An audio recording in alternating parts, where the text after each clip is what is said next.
Daily, all things Arsenal, incomings and outgoings. First of all, let me just talk about the outgoings and Guendouzi. It looks like he's definitely going, or he's on his way out. He's been pictured in France at Marseille. I think even on his Insta feed and Twitter feed, he's actually said goodbye to the Arsenal fans and thanked them for having him at the club. But now it looks like he's on his way to Olympique Marseille. There was a picture on one of his Twitter feeds with him with a Marseille fan. So he's definitely in France. This is being confirmed by Charles Watts as well and other journalists as well. So this is definitely happening, and obviously, he's going there on loan with the obligation to buy, and I think it's going to work out to be something like £10 million. That's what we will get from it once that loan deal is over. So listen, Guendouzi didn't get on well with Arteta, came in under Unai Emery, but things just didn't work out. Went out on loan, ended up coming back to Arsenal, but it seems as if he will not be in Arteta's plans, and it looks like Arsenal are definitely one to get him off the books.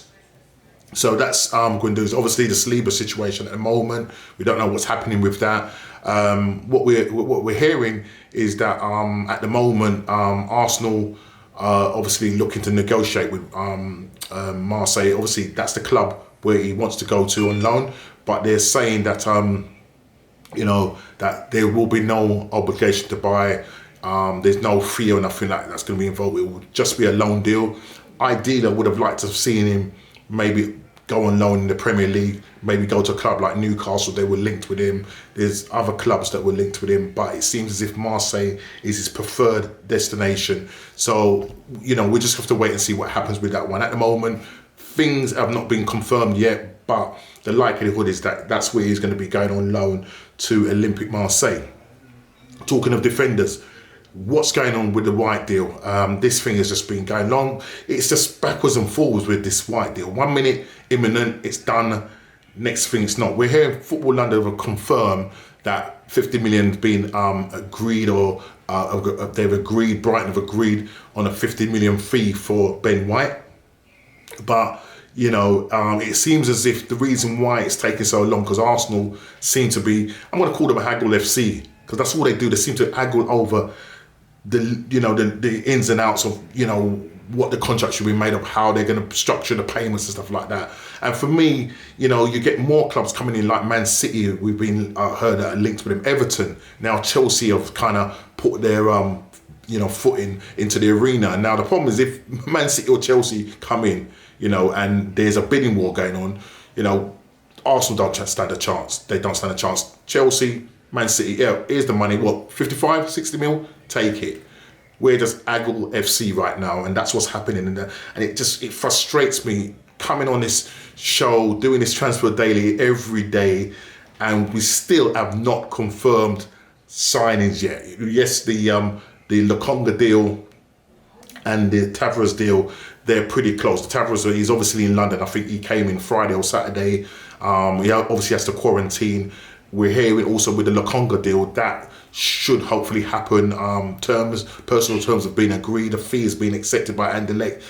There was talk that he was in training with his team. They went on pre-season training. But according to Charles Watts, again, that's not the case. It looks as if he will be at some point making his way to England. He will probably have to do the 5-10 day quarantine thing as well. But we need to start hearing about signings now, confirmation of signings, and now those two deals are probably the most likely ones that are going to get done.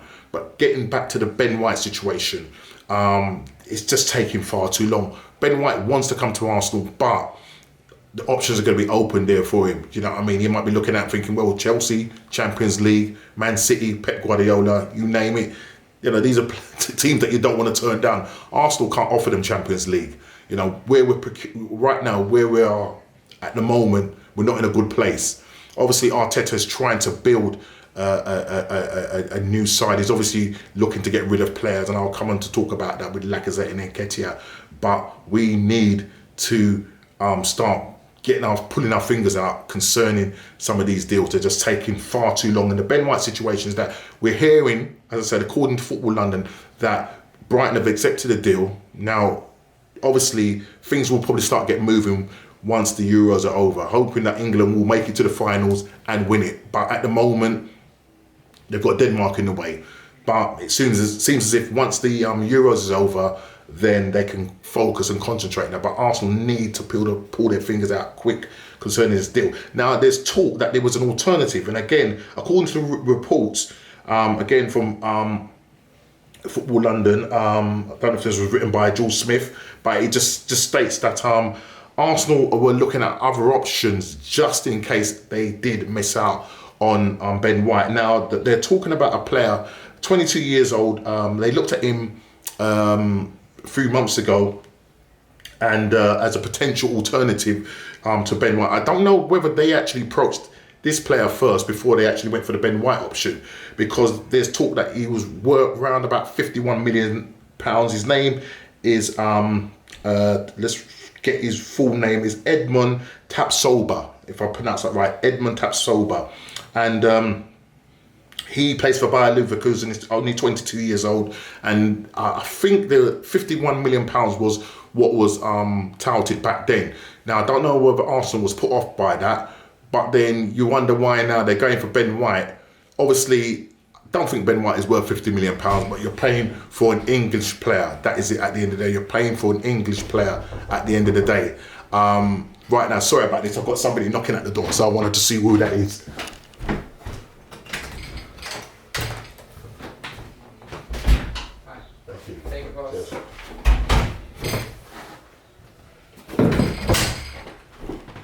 I hate these interruptions. It happens all the time. But listen, it is what it is. It's live recording. But yeah, so the alternative was this guy, Edmond Tapsoba.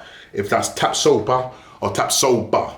And, you know, maybe Arsenal will go back in for this guy if, you know, we get hijacked by the likes of Chelsea or Man City. So listen, we're going to have to watch this space. He's a good defender. Yes, he's still young. It fits the profile of Arsenal in terms of, you know, in terms of where Arsenal are going. Yeah, because they are building a very young side.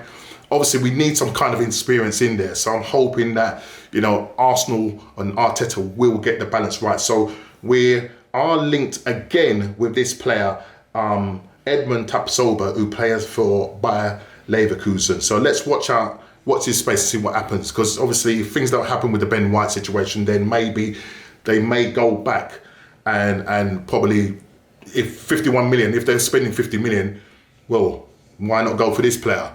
Obviously Ben White is more proven because he's played in the Premier League and this guy hasn't, but we'll have to wait and see. Let's just kind of watch this space concerning that.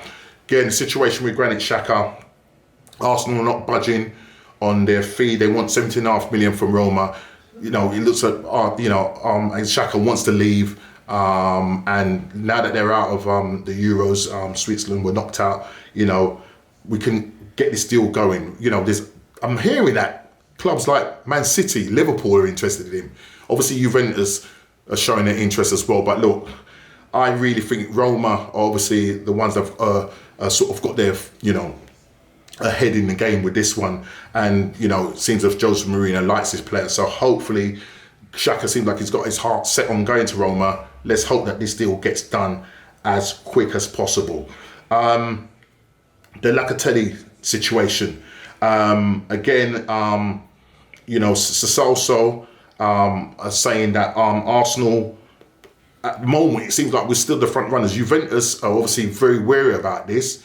I think, listen, at the end of the day, it looks like he will probably end up going to Juventus. But Arsenal have shown some interest. Whether there was talk about us putting a bid down, it's been denied by people in the Arsenal that is the case. But Arsenal are showing some interest because we are looking for some kind of attacking midfielder. And, you know, he would be good playing in that number, you know, 8 role or possibly 10 role, do you know what I mean? But we'll have to wait and see concerning the Locatelli deal. Arsenal are definitely showing interest in that. I'm not even going to talk about Camavinga, but I am going to talk about him. It looks like Man United are well ahead of us now on this. They're in talks with him. We was linked with him. There was a talk, they had something like an £86 million buyout clause. I don't think that's what he's going to get, but it seems like Man United are now ahead of us concerning that. And apparently, Man United are in talks with their representatives, and there's a possibility that this deal could happen. It seems as if Camavinga is open to go into Man United. So again, let's watch this space. And this is not about Man United, but I'm just saying that we was linked with him. Now it seems as if now Man United have got the jumped ahead of us in the queue concerning that situation. Already talked about Guendouzi, the Lukonga deal. We're just waiting for that to happen. Yes, now Lacazette and Nketiah. It seems as if Arsenal, and also, well, there's about 4 players that Arsenal are looking to try and get off their books. Lacazette, who's got a year left on his contract, he's on around about £200,000 a week. You've got Eddie Nketiah, who's refused to sign a 3-year deal that was offered to him. Clubs like Bayer Leverkusen are interested in West Ham. Crystal Palace, I think, were interested in him. Now, the thing about it, the likelihood is that he's probably going to go. I don't know what kind of money we're going to get for him. As I said, he's got a year left on his one. I know Joe Willock and Reece Nelson, and also Ainsley Maitland-Niles, I think they've got 2 years left on their contract. Now, there was talk about Nelson possibly being given a new contract, but again, he's kind of reluctant about that because he's just not getting any game time. So would it be in Arsenal's best interest just to sell him? Same thing with Ainsley Maitland-Niles as well. He needs reassurance about his future.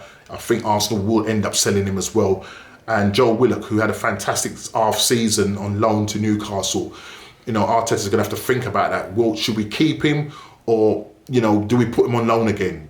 Please, guys, put it in the comments. Let me know what you think concerning those players. From those lot of players there, Lacazette, you're not going to get the sort of money we paid for him, when we first came to us in 2017, £43 million. We're not going to kind of get that sort of money. And then it's whether teams are going to be able to afford his wage packet. It may be that Arsenal will just let him run down his contract and then he leaves on a free. But we really do need to upgrade our strikers. Aubameyang will obviously still be there. He's on £350,000 a week. He ain't going nowhere. Nowhere, no how. So we need to be looking at other striker options. I did speak about that in one of my transfer videos, so look back on that. And it's what a Nigerian striker, quite tall, 6'7", wow, very tall. But the thing is that Arsenal just need to really start moving now. The thing about Arsenal, other clubs just get on with it. They see the player they want. How much? Yeah, deal done. Arsenal haggle FC. Linked FC, now we're haggled FC now. We're just haggling all the time. And the problem is that because we stutter and take long over, procrastinate over transfer business, we end up losing our targets. Look at the Bendua deal. Look, he ended up going to Aston Villa. We was linked with him. Now we don't want to be in a situation with the White situation. Although, if we do miss out on him, we have got other alternatives. But we'll have to wait and see. So at the moment, I just want to hear those 2 players that we are definitely linked with. I just want to hear us say, yes, we signed them. Obviously, the Tavares deal, that's pretty much done. I think it's just really about just announcing it. And obviously, he's got to do his quarantine thing. So once that's over, hopefully we'll be hearing some sort of announcement, hopefully this week by the end of the week. Yves Bissouma, we've been linked with him, and there might be hope. There might be hope. Again, according to London, Arsenal fans are getting a little bit excited about maybe the chance of us getting Yves Bissouma. He's worth £40 million. Arsenal fan wants to play for Arsenal. But the thing about it is that, will we get him? Now, apparently Brighton linked with a player called Enoch Mwepu, if I pronounce that right. It cost about £20 million from Red Bull Salzburg, and they're linked with him. So if by any chance they get this guy in, there may be a chance that Arsenal can now go for Yves Bissouma, as I said, who's worth £40 million. Now, whether it happens or not, I don't know, but we do need someone who has, you know, the word I'm looking for, experience playing in the Premier League, you know, playing alongside someone like Thomas Partey that would make our midfield more strong and robust. You know, once we get that mix right, I think that's the key thing, is that midfield area. Obviously, you know, we've got to sort out the right back and left back situation. Left back is almost there. Still need to get a right back, and I still think we still need to sort out an attacking midfielder and also maybe try and get a striker in. Arteta, they're saying that he wants about 5 new players. 2 of them, we've got more or less who we're going to get in the middle of the park. Goalkeeper situation as well. What's going to happen with that? At the moment, we don't know what's going on with that at the moment. Runnison looks like he's actually did see something concerning Runnison. Let me just finish with that. And look, mate, and this is by Charles Watts again in the tweet. He said Alex Runnison is close to leaving Arsenal. He's in talks over a move to Antalyaspor in Turkey, and is reported by Egg if I pronounce that right. Deal still to be finalised, but this could be permanent. So listen, Runnison, thank you for your mistakes. Ta-ta, bye-bye. But listen, guys, I think that's about it concerning transfers. Please look out again tomorrow for any more transfer news. Hopefully something will happen and we'll hear some kind of announcement. Again, guys, please like if you're new, subscribe and share, and I'll see you on the next Transfer Daily. Take care.